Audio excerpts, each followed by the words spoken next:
Mesoamérica se refiere a la posición intermedia que ocupa la zona en el continente. Los habitantes del área compartieron un espacio en el que establecieron influencias recíprocas y desarrollaron un modo de vida que llegó a configurar una antigua civilización preindustrial. Sus elementos más significativos son una economía basada en el complejo maíz, frijol y calabaza, uso de la coa, cultivo en chinampas, el maguey, el cacao, grupo de especialistas en religión, mercado y mercaderes, juego de pelota y libros pintados hechos con fibras vegetales o pieles de venado, llamado códices. Los códices, además de ser libros con pintura, son al mismo tiempo escritura. Los encargados de hacerlos eran los tlacuilos. Por medio de la palabra y el hacer era como transmitían las tradiciones y ellos eran sabios y artistas. La primera tira era la historia desde la fundación de Tenochtitlán hasta la llegada de los españoles. La segunda contenía los productos que se les daban como tributo a los tenochcas y en la tercera se relataba la formación de un tenochca desde que nacía hasta su edad adulta. Este tipo de escritura se siguió utilizando hasta el siglo XVIII. Los colores representan sonidos. Las fronteras de Mesoamérica fueron diferentes. Se llegó a extender en su máximo avance un poco más al norte de Querétaro y llegó hasta Honduras, El Salvador y Costa Rica. Es un mosaico ecológico porque puede ser descrito como una región tropical con predominio de climas fríos, templados y subcálidos, con largas estaciones de secas y fuerte aridez. Desarrollaron un sistema de irrigación, obras hidráulicas y construcciones defensivas para protegerse de los chichimecas. También es un mosaico cultural y se logra llegar a una unidad cultural en torno al cultivo de maíz y poder construir una tradición. La realidad mesoamericana se basa en los hilos fundamentales sobre los que se tejió la realidad mesoamericana. Estos hilos son una tradición básica, una historia local regional y una historia civilizatoria global. La tradición básica se divide en preclásico, clásico y posclásico. El preclásico se divide en temprano, medio y tardío. Inicia con la adopción de un modelo de subsistencia agrícola sedentario y la cerámica aparece como trabajo especializado. Se vuelve importante el intercambio de bienes, lleva al establecimiento de largas rutas comerciales, pasa de pequeñas aldeas a verdaderas ciudades y da lugar a la arquitectura pública monumental, a la complejidad del calendario y de sistemas de escritura y de numeración. El clásico se divide en temprano, tardío y epiclásico. Aparece la diferenciación de campo-ciudad. En el campo se producen los bienes de subsistencia y la ciudad concentra actividades artesanales, políticas y religiosas. La agricultura intensiva permite sustentar a la gran cantidad de habitantes. La diferenciación social se hace cada vez más acentuada. La religión se incorpora a las esferas del gobierno y las grandes capitales controlan a todas las ciudades de su región. Es una época de esplendor, se perfeccionan calendarios, escritura, numeración y astronomía.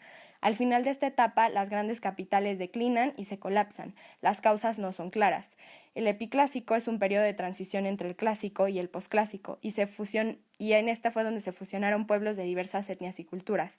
En la inestabilidad política se incrementó el aparato cultural que llegó a permear en todos los ámbitos sociales. Proliferaron símbolos de sacrificio y muerte, imágenes de batalla y figuras humanas con atributos de poder. El posclásico se divide en temprano y tardío. Aparecen sistemas de control regional, se desarrolló la metalurgia, surgió el militarismo y la configuración de estados agresivos. Se observa la aparición de ideas que propugnan la supremacía de etnias particulares y la llegada de los españoles puso fin al desarrollo autónomo mesoamericano y algunas sociedades indígenas fueron aniquiladas. La segunda parte es historia local regional. Los diferentes pueblos que habitaron Mesoamérica se forjaron una identidad regional en esta etapa. Las regiones son norte, centro o altiplano central, Golfo, occidente, Oaxaca y sureste. La tercera parte es la historia civilizatoria global. Los principales grupos en el proceso civilizatorio mesoamericano fueron olmecas, teotihuacanos, suyuanos y mexicas. Los olmecas, aunque habitaron el sureste de Veracruz y el occidente de Tabasco, su estilo estaba presente en toda Mesoamérica. Los especialistas lo llaman un proceso globalizador de preclásico medio. Los teotihuacanos se encontraban durante el periodo clásico y tuvieron un dominio comercial, y para lograr esto debieron necesitar un ejército de tamaño considerable para controlar sus rutas de comercio. Los suyuanos son una cultura mestiza de diferentes migrantes invasores en Yucatán. Hablaban lenguas mayenses, practicaban ideas religiosas exóticas y tenían costumbres consideradas como escandalosas. Forman la Liga de Mayapán entre las tres capitales para controlar la península, Uxmal, Chichén Itzá y Mayapán, que finalmente se disolvió en conflictos bélicos. Buscaban la formación de sistemas regionales de tributación y desarrollaron el modelo hegemónico del control político. Los mexicas era un pueblo guerrero emigrante que dominaba las técnicas agrícolas y su cultura tenía características mesoamericanas. Además de que logró controlar un amplio territorio, su historia se puede dividir en 4 periodos: en el asentamiento, la estructuración de un estado hegemónico, expansión militar y consolidación de sus dominios.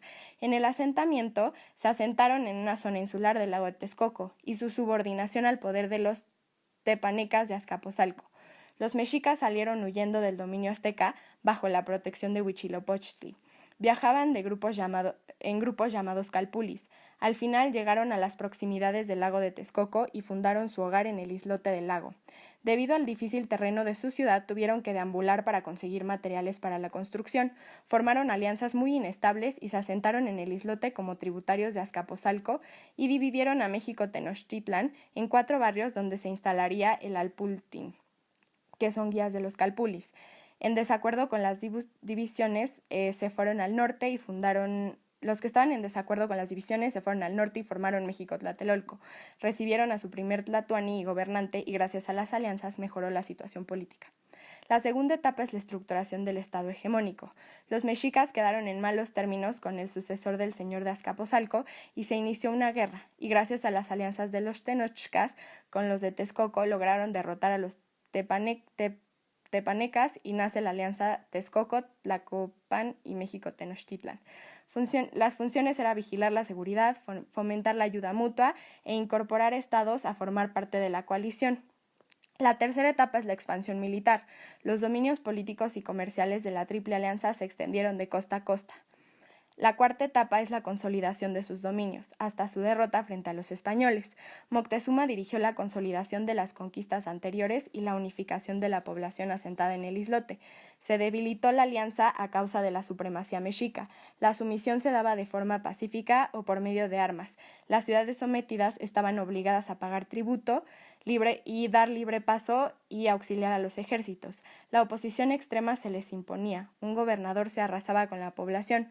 Aunque se tenían pactos, todos los pueblos sufrieron algún grado de intromisiones en sus asuntos internos. La guerra fue para los mexicas el principal medio para resolver los conflictos políticos.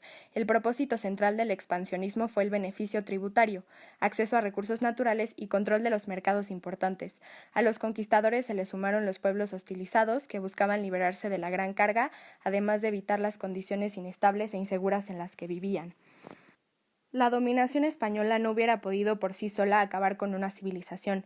La conquista no fue una obra exclusiva de los españoles, también contribuyeron los pueblos dominados y los asediados por los mexicas.